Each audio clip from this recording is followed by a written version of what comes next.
Greetings, everyone. I hope you're all doing very well.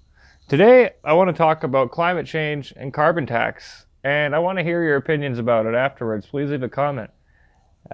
This meme right here I thought was pretty funny, but it's actually the truth about what's going on with this carbon tax thing. So let's get into it.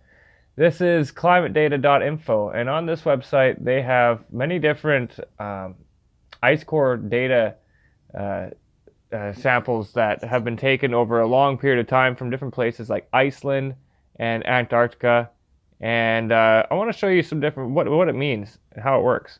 So basically, this is a 45,000 year timeline, and as you can see, there is very regular waves. They heighten at the same time, about 12,000 years apart.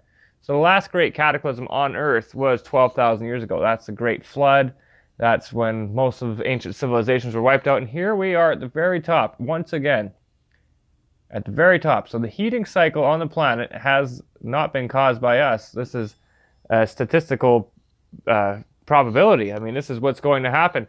And as you can see, immediately it drops down. So it's not like we're heading towards a warmer planet. We're actually heading towards a cooler planet. We can actually see that it's going to drop.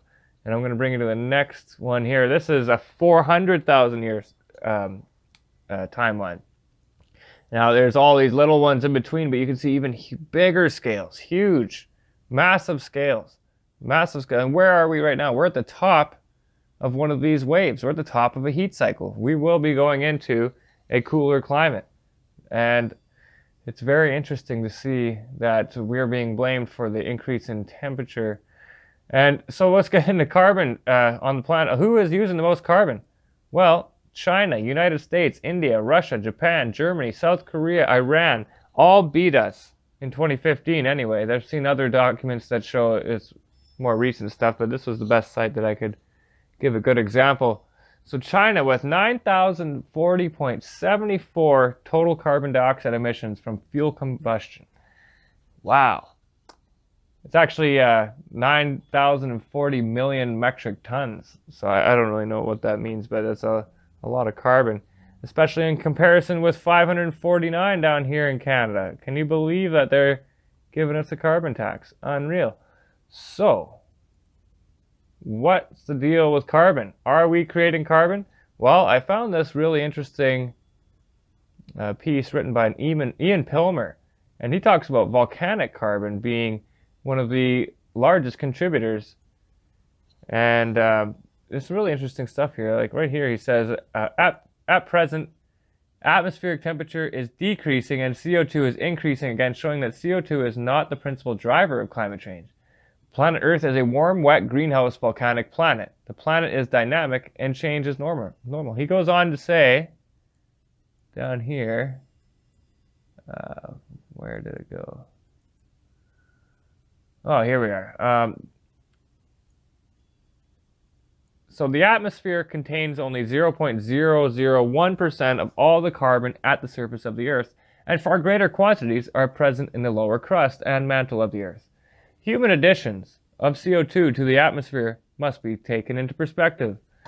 Over the past 250 years, humans have added just 1 part of CO2 in 10,000 to the atmosphere.